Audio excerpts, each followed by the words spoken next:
तो देखो, तो हमने तत्पुरुष समास के 6 वेद पढ़ लिए थे। पढ़ लिए कि नहीं पढ़ लिए? कि सर बिल्कुल पढ़ लिए।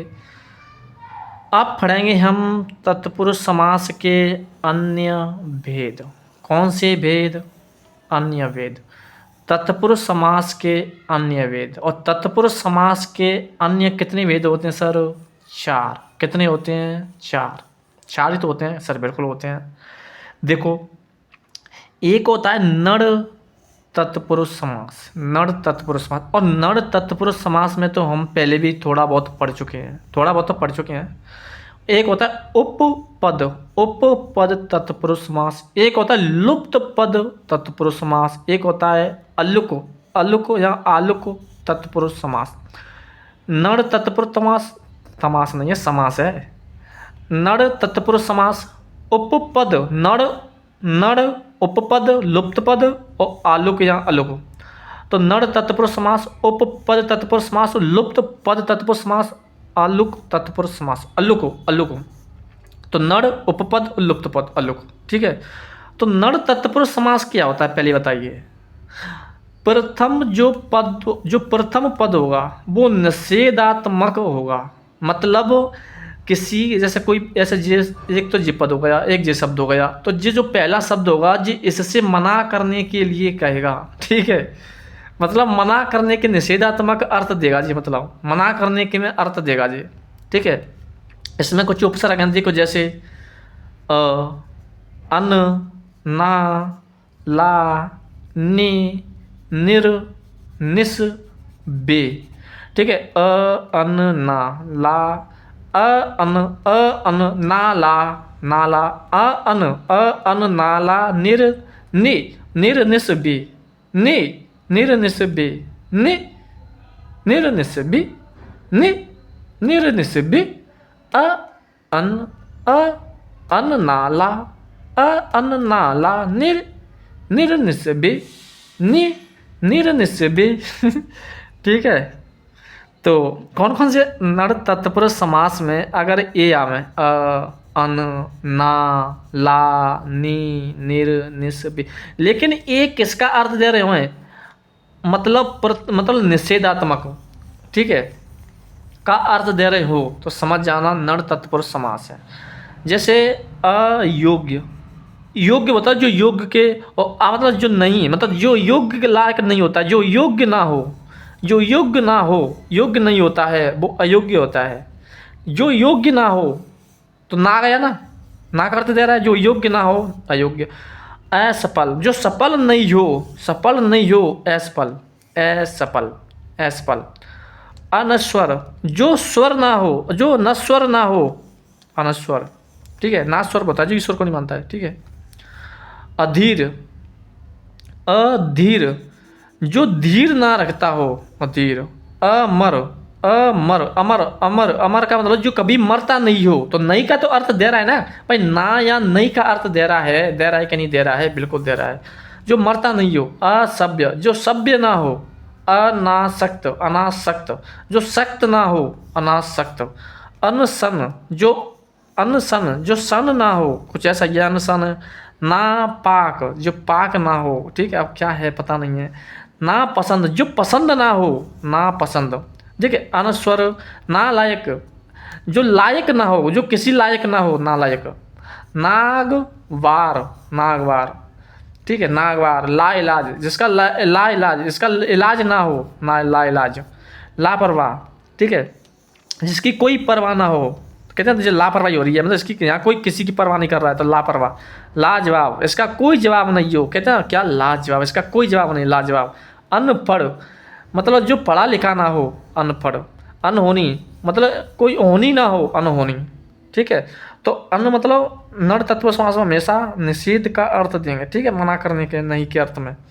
देखो, लेकिन इसमें विशेष बात यह है कि अगर ऐसे शब्द आ जाएं, ऐसे लापरवाह, अनपढ़, ठीक है, तो हम इनमें से 3 समास हैं, 3 समास में देखेंगे। एक नर तत्व समास होगा, एक तत्व समास होगा, एक अव्ययभाव समास होगा।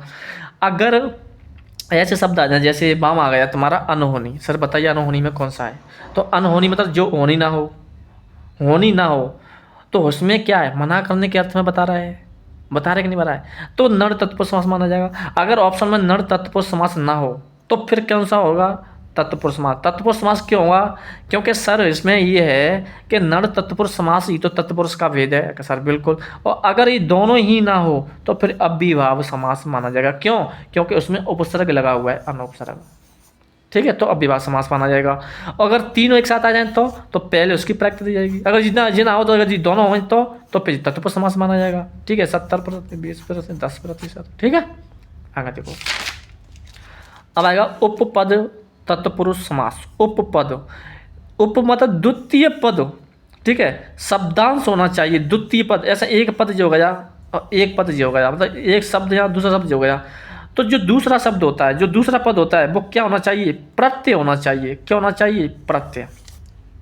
ठीक है, मतलब शब्दांश, शब्द नहीं होना चाहिए, शब्दांश होना चाहिए। और शब्दांश कौन कौन होते हैं, या तो उपसर्ग होगा और या कोई प्रत्यय होगा। शब्दांश का अर्थ होता है जिसका कोई अर्थ नहीं होता। शब्द का तो अर्थ होता है, अर्थ के आधार पर सबसे छोटी इकाई कौन होती है, शब्द। और शब्दांश मतलब शब्द का अंश जिसका कोई अर्थ नहीं होता है। ठीक है, स्वतंत्र सार्थक शब्द ना हो, मतलब इसका कोई स्वतंत्र सार्थक शब्द नहीं होना चाहिए। तो सही बात है, स्वतंत्र सार्थक शब्द कहाँ है भाई, इनका कोई स्वतंत्र सार्थक रहेगा। अब बताइए, ऐसे में प्रति का कोई मतलब सार्थक शब्द नहीं है। ये तो किसी में जुड़ कर के जब अपना मतलब भी देते हैं। ठीक है, जैसे मैंने लिख दिया जल जल ज, अब मुझे बात है ज प्रत्यय आ गया, सर आ गया। अब मुझे बात है जा का कोई वो है, जा प्रत्यय आ गया। ठीक, एक शब्दांश है, तो इसका कोई अर्थ नहीं है। लेकिन यह जल, तो जल का तो अर्थ है पानी, सर बिल्कुल मूल शब्द हो गया। अब मुझे बात बताइए, जलज, जलते जल, जाते जन्म, जल में जन्म लेने वाला। ठीक है, क्या हो जाएगा, तो जल में जन्म लेने वाला कौन हो गया, कमल। और अगर उसमें बहुव्रीहि समास है, बहुव्रीहि समास है, कौन सा, बहुव्रीहि समास। ठीक है, और उसमें उपपद तत्पुरुष समास है। ठीक है, तो पहली प्राथमिकता हमें उपपद तत्पुरुष समास को देनी है। और अगर उपपद तत्पुरुष समास नहीं है तो तत्पुरुष समास अगर हो तो तत्पुरुष समास मत कर देना, क्योंकि पर्यायवाची के शब्द बहुव्रीहि समास में आएंगे। अगर दोनों हैं तो पहली प्राथमिकता चाहे बहुव्रीहि समास का उदाहरण क्यों ना हो, पहले उपपद तत्पुरुष समास का उदाहरण माना जाएगा। ठीक है, और अगर तो ये बताया जाए ये क्या है, तो उपपद तत्पुरुष समास। अगर उपपद तत्पुरुष समास ना हो तो फिर सेकंड पे कौन आएगा, बहुव्रीहि समास। अगर बहुव्रीहि समास ना हो तो अधिकरण तत्पुरुष समास की प्राथमिकता दी जाएगी। सर अधिकरण तत्पुरुष समास को क्यों दी जाएगी, देखो जल में जन्म, तो मैं अधिकरण तत्पुरुष समास में कौन कौन सी विभक्तियों का प्रयोग किया गया था, तो मैं पर आ गया ना, तो अधिकरण। और अगर ये ना हो तो तत्पुरुष समास। ठीक है, तत्पुरुष समास, समझ रहे हो मेरी बात, कोई दिक्कत नहीं है। ठीक है, जल में जन्म लेने वाला, और देखो जल में जन्म लेने वाला जलज तो नहीं होता है, क्योंकि जल में जन्म लेने वाला तो कमल होता है। तो कमल का ही तो पर्यायवाची है, और जो पर्यायवाची शब्द आते हैं वो बहुव्रीहि समास के माने जाते हैं। ठीक है, और अगर दोनों ऑप्शन हो तो इसको पहली प्राथमिकता, अगर जीना हो तो जब बहुव्रीहि समास को, पर जीना हो तो अधिकरण फिर। ठीक है, खग, खा का अर्थ होता है आकाश, गा का होता है गमन। ठीक है, लेकिन इसका कोई अर्थ नहीं होता है अकेले का, खा का अर्थ होता है आकाश। ठीक है, लेकिन जैसे ही उसमें मिलेगा तब जब अपना अर्थ देगा। खा आकाश, ख में गमन करने वाला, खा मतलब आकाश में गमन करने वाला। क्या सर बताइए, आकाश में या खा में गमन करने वाला क्या खग होता है, नहीं होता है सर, वो तो पक्षी होता है। कौन होता है, पक्षी। तो किसका उदाहरण माना जाएगा, बहुव्रीहि समास का। अगर उपपद तत्पुरुष समास ना हो तो फिर ये खग किस में आ जाएगा, बहुव्रीहि समास में। खग आकाश में गमन करने वाला पक्षी होते हैं ना, बिल्कुल। जलद, जल का मतलब जल, दा का मतलब देने वाला। तो जल को देने वाला कौन होता है, जल को देने वाला कौन होता है बताइए, तो जल को देने वाला कौन होता है सर, बादल होता है। जल को देने वाला बादल जलद तो नहीं होता है, क्या सर, बिल्कुल नहीं होता है। जल को देने वाला तो बादल होता है। तो ये भी पर्यायवाची आ गया। अगर पर्यायवाची आ गया तो देखो पहली प्राथमिकता देनी है उपपद तत्पुरुष समास को, दूसरे नंबर पर देनी है बहुव्रीहि समास को। ठीक है, और बाकी फिर अधिकरण फिर तत्पुरुष समास। ठीक है, लेकिन अब देखो जलद, अब देखो जल को देने वाला, ठीक है। और जलधि, तो धी का धारण, जल को धारण करने वाला कौन होता है? क्या जल को धारण करने वाला जलधि होता है? क्या सर जलधि तो नहीं होता है, जल को धारण करने वाला समुद्र होता है। तो उपपद तत्पुरुष समास माना जाएगा। अगर उपपद तत्पुरुष समास ना हो तो जब माना जाएगा कौन सा? बहुब्रीहि समास। ठीक है। उसके बाद अगर जे ना हो तो फिर कौन से माना जाएगा मैं बताऊंगा। राजनीतिज्ञ, राजनीति को जानने वाला, और राजनीति को जानने वाला, राजनीति को जानने वाला तो कौन होता है? कौन होता है? राजनीतिज्ञ होता है। तो इसमें फिर कोई बहुब्रीहि समास नहीं है, क्योंकि राजनीति को जानने वाला तो राजनीतिज्ञ होता है। सर बिल्कुल सही बात है। देखो, अब देखो राजनीतिक, अगर राजनीतिक शब्द आ जाए और उसमें पहली प्राथमिकता देनी है उपपद तत्पुरुष समास को। किसको? उपपद तत्पुरुष समास को। ठीक है। और अगर उपपद तत्पुरुष समास ना हो तो कर्म तत्पुरुष समास को प्राथमिकता देनी है। सर कर्म तत्पुरुष समास को प्राथमिकता क्यों देनी है? क्योंकि इसमें कौन से जुड़े? कर्म को विभक्ति जुड़ी है, और कर्म कारक के साथ को विभक्ति का प्रयोग किया जाता है क्या? सॉरी, हाँ इसमें भी आ जाएगा, लेकिन ये तो दोनों पहले किसको देखो, कर्म तत्पुरुष समास से भी पहले किसमें? जलद में और जल्दी में पहले प्राथमिकता देनी बहुब्रीहि समास को। क्यों? क्योंकि बहुब्रीहि समास के उदाहरण पर्यायवाची शब्द हैं। ठीक है। लेकिन उसमें बहुब्रीहि समास है नहीं, इनमें तो है ना। और अगर कर्म तत्पुरुष समास ना हो तो फिर लुप्त तत्पुरुष समास आ जाएगा। ठीक है। क्या उसी की तो भेद है। कूटनीतिज्ञ, मतलब कूटनीति को जानने वाला कौन होता है? कूटनीतिज्ञ तो होता है सर, बिल्कुल होता है। तो कौन आएगा? उपपद तत्पुरुष समास। ठीक है। मतलब पीछे क्या होना चाहिए? कोई प्रत्यय वगैरह होना चाहिए, कोई ना कोई शब्दांश होना चाहिए।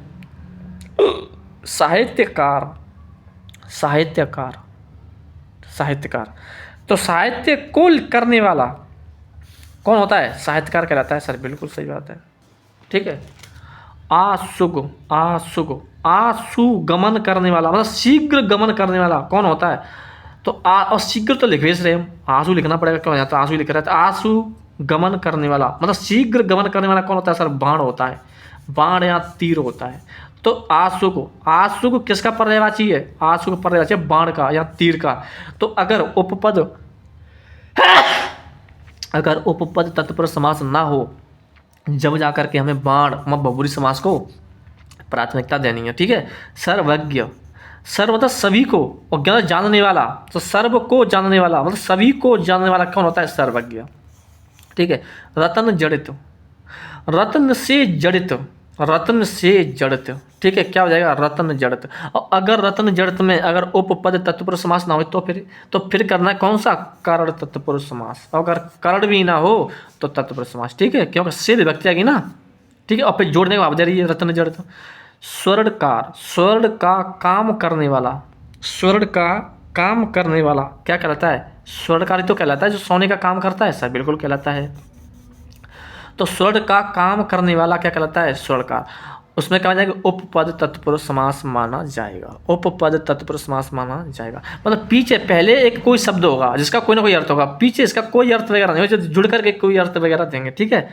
तो देखो स्वर्ण का काम, और अगर उपपद तत्पुरुष समास ना हो तो फिर इसको क्या करेंगे? तो फिर करेंगे क्या? संबंध, संबंध। क्यों संबंध में कौन कौन से भी आते हैं? का, के, की, तो का गया ना, बिल्कुल स्वर्ण का काम। चर्मकार, चर्म का काम करने वाला।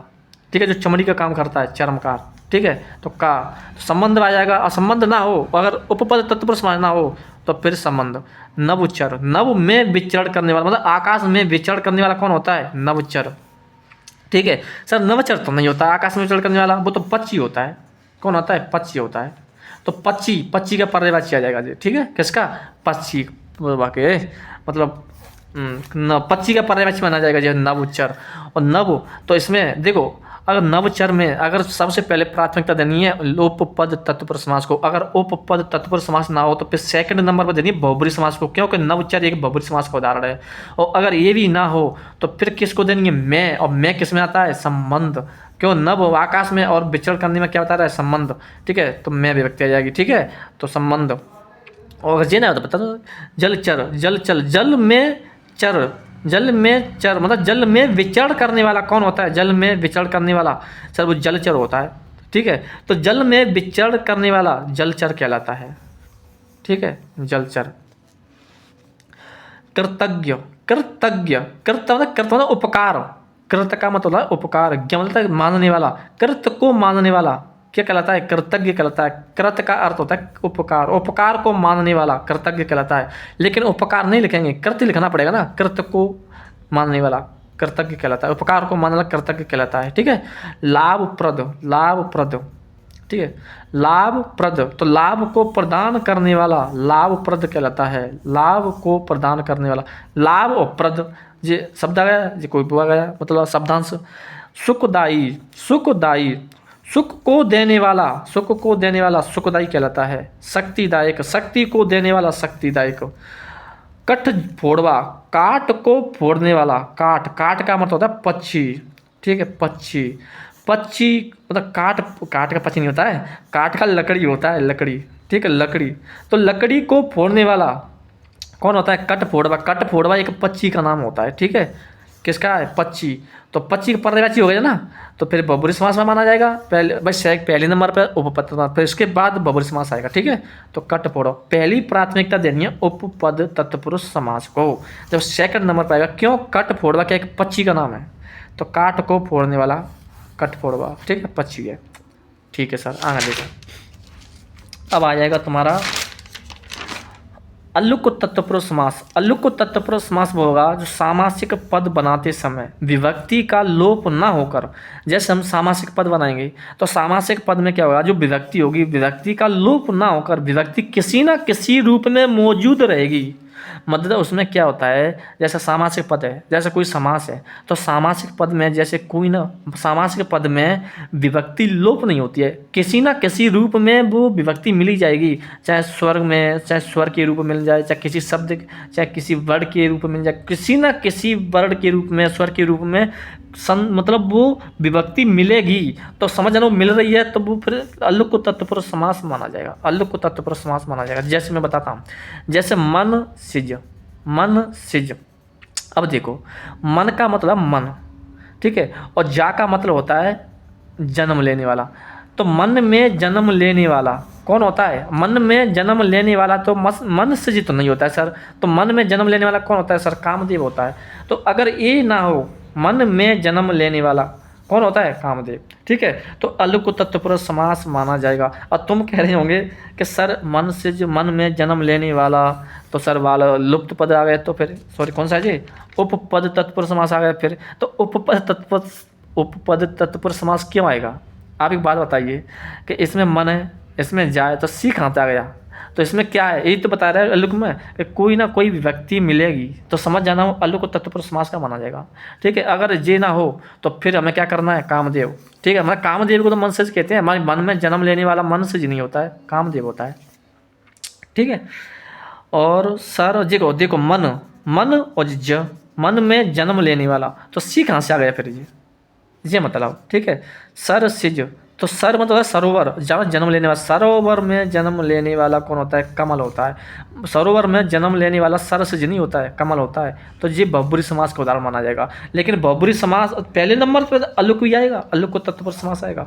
जब अगर जी ना हो, जब जाके कमल को करना है, ठीक है भाई। देखो अल्लुक तत्पुरुष समास में और उपपद तत्पुरुष समास में सिर्फ एक ही पहचान है कि इसमें देखो जलद, क्या इसमें बताइए? जल, जल में जन्म लेने वाला, क्या बताइए इसमें कोई विभक्ति वगैरह उसमें दिखाई दे रही है? नहीं दे रही है। जल, जल में जीवन धारण करने वाला, बताइए। राजनीति, राजनीति ज्ञान जानने वाला, तो फिर ठीक है इसमें कोई ना कोई विभक्ति मिलेगी। सी एस है, सर्वजन कमल, ठीक है। देखो इन दोनों में पहले मैंने क्या बताया, पहली प्राथमिकता देनी है अल्लुक तत्पुरुष समास को, फिर सेकंड नंबर देनी है बहुब्रीहि समास को, फिर तीसरे नंबर पर अधिकरण तत्पुरुष समास। क्यों? इसमें मैं आ गया, ठीक है। फिर तत्पुरुष समास को, ठीक है। और अहोरात्र, तो अह का अर्थ होता है मतलब दिन, और रात्र का मतलब रात में। तो अह या रात्र, अह या रात्र, तो एक दूसरे के विलोमार्थी शब्द है जी। तो कौन से हो गए विलोमार्थी शब्द? अह का मतलब दिन और रात्र रात्र, ठीक है। तो अह या रात्र, तो लेकिन बजाय अह और रात्र, सर ये ओ कहाँ से आ गया? घुस गया बीच से बीच। तो कोई ना कोई विभक्ति किसी ना किसी स्वर के रूप में, वर्ण के रूप में कोई ना कोई विभक्ति मिलेगी, जो समझ जाना वो कौन सा अल्लुक तत्पुरुष समास का उदाहरण है। अब देखो, अब अह या रात्र, अब अल्लुक तत्पुरुष समास भी हो, इसमें लेकिन अल को तत्पुरुष समास होगा, पहली प्राथमिकता देनी है अल को तत्पुरुष समास को। लेकिन जब हम द्वंद्व समास पढ़ेंगे ना तो ये दोनों पद प्रधान होंगे, ठीक है, क्योंकि दिन अपने में भी प्रधान है और रात में भी अपना प्रधान है, तो फिर द्वंद्व समास को प्राथमिकता देनी है। और अगर द्वंद्व समास भी ना हो तो फिर तत्पुरुष समास को था, अगर दोनों ही ना हो तो फिर पहली प्राथमिकता इसको देनी है, फिर दूसरे नंबर में इसको देनी है, फिर इसको देनी है, ठीक है। जो मुख्य मतलब समास है उनको भी प्राथमिकता नहीं देनी है भाई, तत्पुरुष समास के उपभेद में देनी है, अलग को तत्पुरुष इनको देनी है, ठीक है। अब देखो अहरनिश, तो अ का होता है दिन या निस का होता है रात, अ या दिन, अ या निस, तो मतलब दिन या रात, तो वही अहर, ठीक है। तो देखो अ तो आ गया सर, निस भी आ गया, तो रारसी कहाँ जाएगी, तो किसी ना किसी रूप में तो मिलेगा। अंत्यवासी, अंत धनवासी, समीप में वास करने वाला अंत्यवासी, ये आ गया इसमें। युधिष्ठिर, तो युद्ध में स्थिर रहने वाला, ठीक है। तो सर युद्ध, ठीक है सर, युद्ध तो ये हो गया, ठीक है। पर सर ई की मात्रा कहाँ से आएगी, चोटी की मात्रा इसमें से, ठीक है। तो ऐसे ही होता है युधिष्ठिर, युद्ध में स्थिर रहने वाला, ठीक है। धनंजय, तो धन एक जय, धन को जय करने वाला, पर लेकिन अंक की मात्रा की उसमें किसी ना किसी रूप में मिलेगा, और मतलब ठीक है। तो धन बोलता है कुबेर को जय करने वाला धनंजय। खेचर, सर खा बोलते हैं ख, तो खा बोलते हैं आकाश को, और चर मतलब विचरण करने वाला, तो आकाश में उड़ने वाला कौन होता है, खेचर, तो पक्षी का भी पर्यायवाची माना जाएगा, ठीक है। तो उसमें प्रभु, तो वो सब चीज़ हम बता चुके हैं, ठीक है। अपने आप थोड़ा बहुत दिमाग भी लगा लेना अपना, ठीक है। लेकिन इसमें एक ही मात्रा आ गई, ठीक है। वनेचर, वन और चर, वन में विचरण करने वाला, लेकिन एक ही मात्रा आ गई। तो किस अल्लू को तत्पुरुष समास में कोई ना कोई विभक्ति मिलेगी, चाहे स्वर के रूप में, चाहे किसी ना किसी वर्ग के रूप में। धुरंधर, धुर माना धुरी, धर्मा ने धारण करने वाला, फिर अंक की मात्रा आ गई सर, आगे नहीं आ गई, तो धुरी को धारण करने वाला क्या होना हो जाएगा, धुरंधर। और वन में विचरण करने वाला कौन रहेगा, वनेचर। दुकानदार, दुकान का दार मतलब मालिक, तो दुकान का दार कौन है, मालिक, सर दुकान हो गया, ठीक है सर। और ये हो गई दार, दुकान का दार, ठीक है, दुकानदार, दुकान का दार कौन होता है, मालिक, ठीक है। सूबेदार, ठीक है, सूबेदार, सूबे का दार कौन हो गया। तो अगर देखो, अगर ऐसे भी शब्द आ जाए, दुकानदार, ठीक है, सूबेदार, थानेदार, बच्चेदानी, ठीक है, बच्चे की दानी, चूहेदानी, चूहे की दानी, ठीक है। और चाय वाला, चाय देने वाला, और दूध वाला, दूध देने वाला, अगर ऐसे भी शब्द आ जाएं तो फिर वो भी अल को तत्पुरुष समास के उदाहरण माने जाएंगे, ठीक है। तो जैसे दुकानदार, दुकान का दार, ठीक है। सूबेदार मतलब, अब देखो ये दार किसके लिए, मालिक के लिए, ठीक है, मालिक के लिए। ऐसे है सूबेदार, सूबे का दार, सूबे का जो मालिक होता है, थानेदार, थाने का जो मालिक होता है थानेदार कहलाता है। बच्चेदानी, अब देखो इसमें कोई ना कोई व्यक्ति, इसका देखो थानेदार, थाने का दार मालिक, थाने का मालिक कौन है, थानेदार, ठीक है। बच्चेदानी, बच्चे की दानी क्या कहलाती है, बच्चेदानी। चूहे की दानी क्या कहलाती है, चूहेदानी। चाय वाला, चाय देने वाला, चाय वाला। दूध वाला, दूध देने वाला क्या कहलाएगा, दूध। तो इसमें भी अल को तत्पुरुष समास माना जाएगा, ठीक है। और देखो, अब देखो इसमें लुप्त पद तत्पुरुष समास, लुप्त पद तत्पुरुष समास में क्या होता है, इसमें सामासिक पद में, मैं सामासिक पद जानते हो तो मैं बता चुका हूँ, सामासिक पद में कारक के साथ साथ अन्य पद भी लुप्त हो जाते हैं। जैसे सामासिक पद तो है, लेकिन सामासिक पद में, जैसे सामासिक पद में कारक के साथ, जैसे हम उसका विग्रह करेंगे, ठीक है। जैसे कोई माना कि जी सामासिक पद है, ठीक है, तो सामासिक जैसे एक जी शब्द हो गया और एक जी शब्द हो गया, और इसके ऐसे एक कोई कारक हो गया, तो कारक के साथ ऐसे अन्य कोई शब्द आते हैं तो ये भी लुप्त हो जाते हैं, और इनको मिला करके जो समझ, तो फिर वो लुप्त पद तत्पुरुष समास होगा। जैसे अन्य पद भी लुप्त हो जाते हैं, ठीक है, मतलब सामासिक पद में कारक के साथ साथ अन्य पद भी लुप्त हो जाते हैं, ठीक है। जैसे रसगुल्ला, तो रस में डूबा हुआ गुल्ला, तो रस में विभक्ति तो ही, लेकिन मैं विभक्ति के साथ जो अन्य पद हैं, जो अन्य शब्द हैं, वो भी विलुप्त हो जाते हैं, डूब चले जाते हैं, ठीक है, गायब हो जाते हैं। तो रस में डूबा हुआ गुल्ला, ठीक है, तो रसगुल्ला, रस में डूबा गुल्ला, तो रसगुल्ला। तो फिर लुप्त पद तत्व, लुप्त पद में क्या होता है, तो मतलब विभक्ति के साथ साथ अन्य पद लुप्त भी हो जाते हैं, तो रस और गुल्ला। तो देखो इसको गायब होना चाहिए, लेकिन इसके साथ साथ ये भी गायब हो गई, तो रस में डूबा गुल्ला, रसगुल्ला, ठीक है, तो लुप्त पद के साथ, ठीक है। अब देखो दही बड़ा, दही में सर, ठीक है, दही में डूबा हुआ बड़ा, तो दही तो जो हो गया, बड़ा जो हो गया, दही और बड़ा, दही में विभक्ति हो गया, विभक्ति के साथ साथ कारक के साथ साथ अन्य पद भी लुप्त हो जाते हैं, तो सर ये भी लुप्त हुआ नहीं हुआ, देखो दही और बड़ा, तीनों लुप्त हुए कि नहीं हुए, सर बिल्कुल हुए, तो दही बड़ा। पवन चक्की, पवन से चलने वाली चक्की, तो पवन और चक्की से विभक्ति हो गया, विभक्ति के साथ साथ अन्य पद भी लुप्त हो जाते हैं तो लुप्त पद तत्पुरुष समास होता है। पवन से चलने वाली चक्की। कन्यादान, कन्या के पिता द्वारा वर को दिया गया दान, तो कन्यादान, ठीक है। तो कन्या के पिता द्वारा वर को दिया गया दान, कन्यादान, ठीक है। समझ रहे मेरी बात? और पारणशाला, पारणशाला। और देखो अगर कन्यादान में अगर लुप्त पद तत्व समझना हो तो किसको देंगे हम? संबंध में देंगे, संबंध में। और मैं भाभी बताया था, देखो मैं बताता हूँ एक बार, मैंने बताया था भाई साहब संबंध में। देखो मैं तुम्हें अभी बताता हूँ मैं क्या दिक्कत है। देखो तुम्हें बताऊँ, संबंध में बताया था मैंने, संबंध। देखो होगा यहाँ पे कहीं ना कहीं कन्यादान यार, जरो कन्यादान, कन्यादान ही नहीं आ गया, कन्या का के की जैसे शब्द आ जाए, ठीक, लुप्त पद। तो कन्या के पिता द्वारा दादी, ठीक, कन्यादान। पारणशाला, पारण से बनी हुई शाला, पारण का मतलब घास, घास से बनी हुई शाला, ठीक है, पारणशाला। वन मानुष, मतलब वन में रहने वाला मानुष क्या कहलाता है? वन मानुष। तो मैं विभक्ति के साथ बोलो जी लुप्त होने सर, ठीक है, वन में रहने वाला मानुष। तुला दान, तुला से बाहर कर दिया जानलेवा दान, तुला दान क्या है जी? दिया जाने वाला, मतलब तुला से बराबर कर दिया जाने वाला दान, ठीक है, तुला से बराबर कर दिया दान। चल कोई बात नहीं, तुला दान, कोई ना, तुला से बराबर से विभक्ति के साथ ये पद लुप्त हो नहीं है सर, बिल्कुल तुला दान आ गया। और ये भी बैलगाड़ी, मतलब बैलों से चलने वाली गाड़ी, भाई बैलों से चलने वाली गाड़ी बैलगाड़ी कहलाती है सर, बिल्कुल, ठीक है। जल कुंभी, जल में उत्पन्न होने वाली कुंभी, ठीक है, जल में उत्पन्न होने वाली कुंभी, जल कुंभी। रेलगाड़ी, रेल पर चलने वाली गाड़ी, रेलगाड़ी, ठीक है। मधुमक्खी, रेल बोलते हैं पटरी को, मधुमक्खी मतलब मधु को एकत्र करने वाली मक्खी, मधु बोलते हैं शहद को, तो शहद को जो एकत्र करने वाली मक्खी होती है क्या कहती है? मधुमक्खी कहलाती है, ठीक है। हवाई जहाज, मतलब हवा में उड़ने वाला जहाज, हवा में तो उड़ जाता है, हवा में उड़ने वाला जहाज, हवाई जहाज, ठीक है। जलयान, मतलब जल पर तैरने वाला यान, जल पर, जल में नहीं होगा, जल पर तैरता है ना वो, ठीक है। वो हवा में, हवा पर उड़ता है, हवा में उड़ता है ना, हवा में उड़ने वाला जलयान, जल पर तैरने वाला यान, जलयान।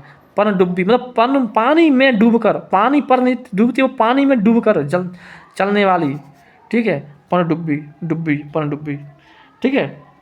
मालगाड़ी, माल को ढोने वाली गाड़ी, तो मालगाड़ी, ठीक है। देखो इनके साथ और इनके साथ, इनके साथ इनके बीच में देखो ये तो मतलब ये तो गायब हुआ तो हुआ, लेकिन ये भी पद गायब हो गए, ठीक है, इसलिए मैंने बताया था मालगाड़ी, माल को ढोने वाली गाड़ी, मालगाड़ी, ठीक है। तो ये तुम्हारे, अब देखो ये तुम्हारे दिग्गु समास को पढ़ेंगे हम अगली क्लास में। तो देखो अब तुम्हारे, देखो आज हमने मतलब समास का सामान्य परिचय पढ़ लिया, फिर हमने समास में अव्ययभाव समास पढ़ लिया, अव्ययभाव समास के बाद हमने तत्पुरुष समास पढ़ लिया, और इसके बाद जो समास आएगा वो दिग्गु समास आएगा, ठीक है। तो दिग्गु समास हम अगली क्लास में पढ़ेंगे, तो ठीक है, बाय, ठीक है। और पढ़ो लिखो, ठीक है, माता पिता का नाम रोशन करो, ठीक है, तो फिर बाय।